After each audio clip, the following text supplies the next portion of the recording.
In this video, I will show you how to add a new user and give them sudo access using the command line. This method works on most Linux systems like Ubuntu or Debian. Let's start. First, open your terminal. You can go to the Apps menu and open the terminal.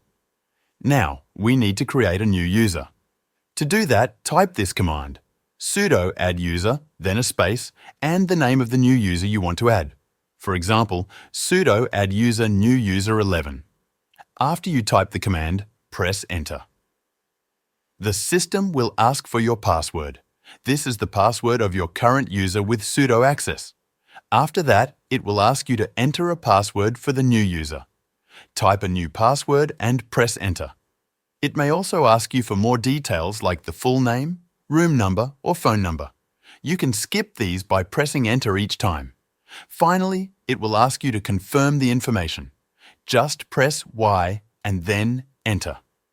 Now the new user is created. Next, we need to give this user sudo access. That means we want the user to be able to run commands as an administrator. To do that, use this command: sudo usermod, then a space, -a, capital G, then space again, then the word sudo, then space, and then the username. For example, sudo usermod, a-g, sudo new user 11. Then press enter. This command adds the new user to the sudo group. That's it.